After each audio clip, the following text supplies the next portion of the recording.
There was a big news story last year, right? It was about a terrible train crash. Now, the train crash had happened about a year before, and there was a big inquiry. And the results of the inquiry were published this day, and so there was an expert on the news, and he was saying, well, we've looked at everything, and we've decided that the speed of the trains on this particular line were a contributing factor to the accident, so we're going to slow them down a little bit, and statistically speaking, this should never happen again, right? That should have been the end of it. But the guy went, wow, we went out and asked the general public what they thought. So then there was 3 banal vox pops. The first one said, well, I already pay £960 a year, so I'm not happy, right? And the next one said, well, it takes me 45 minutes each way, so it's not good enough, right? And the last one said, well, I always say, it's better to arrive at work late than dead. Why is that on the news? And when is that applicable in any situation? You know what I mean? You go, all right, Ted, you're in early. Ted? Oh, Ted. We've been through this. Remember I said I'd rather you arrive late than dead? But the big enemy is stupidity, right? I want to share with you the most stupid tweet I ever got, I think. All right. Now, admittedly, when I first got on Twitter, I pushed my agenda a little bit. I was an outspoken atheist, not because I thought I'd change anyone's opinions, but because I thought it was important to tell the other side, you know.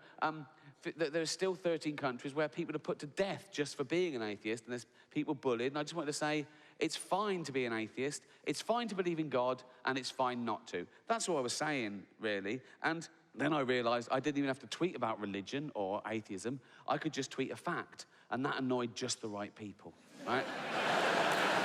I tweet things like, happy birthday, Earth, 4.6 billion years old today.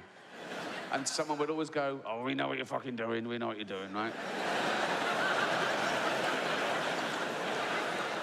So, this is a tweet I got from someone after one of those, I assume, right? And it was all in capitals, which excited me. That's the sign of Twitter madness, mixed with anger. It's great, right? And I looked at his profile, and sure enough, he's a gentleman from Texas. He's a fundamentalist, creationist Christian, right? Which is fine. He loves God. He loves God and fetuses, mainly. He loves the fetus from conception to when it turns out gay. And then he's...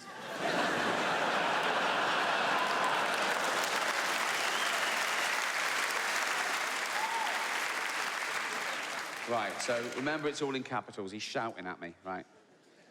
Best tweet ever, right? Your science, my science, right? Science, by the way, is spelled S-C-I-E-N-T-S. Already good, isn't it? I mean, he's obviously heard the word. He took a guess. Never seen it written down, because it's not in the Bible. So he's... Your science won't help you. Well, it will. It's helping him beam this little message up to a satellite and down to me. Your science won't help you when Satan... Of course he believes in Satan. Why wouldn't he? He believes that God made the universe in 6 days. You're not going to say to him, do you believe in Satan? And he's going to say, bit far-fetched.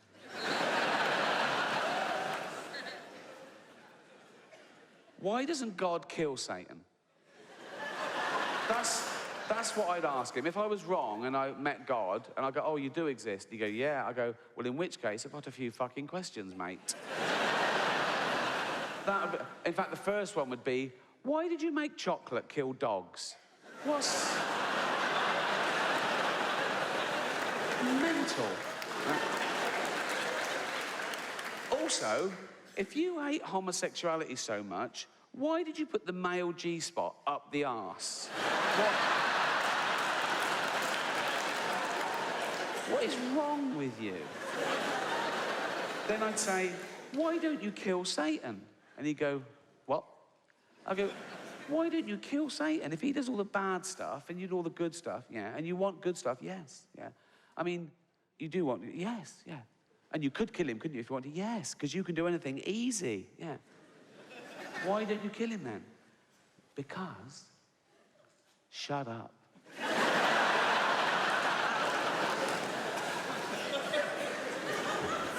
Your science won't help you when Satan is raping your British ass.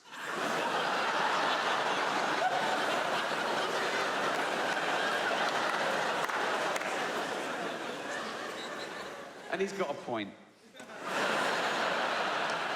Because if I die and I find myself in hell being raped by Satan, science has pretty much let me down.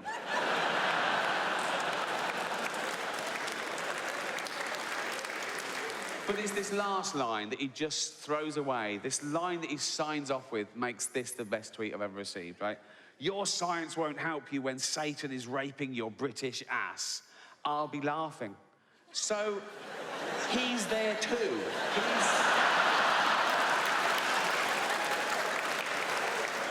So he's a fundamentalist Christian who's lived his life by the Old and New Testament. He dies, he wakes up in hell, right? Which must be off the charts on the scale of emotional trauma for a Christian. You want to go, oh my God, I'm in hell. Oh my God, why have you forsaken me? I'm in hell, it's the worst place. No, it's for eternity. I'm going to be tortured for eternity. Sees me getting raped, goes,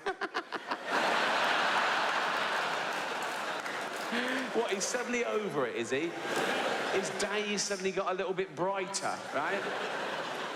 And like he's not next, right?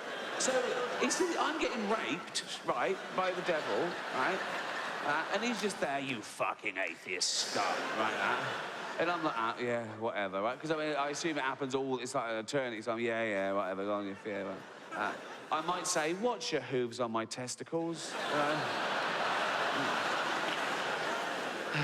And he'll go, why are they so distended? And I go, oh, like you're Brad Pitt. You know what I mean? Sorry, are we talking or raping here? Can we?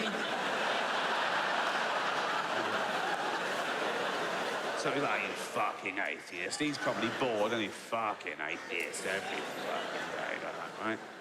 And his little gargoyle comes up and he goes, Satan. And he goes, what? And I go, yeah, what? And he goes, there's a fundamentalist Christian up here. Fuck this. He'd be on him like a ton of bricks, wouldn't he?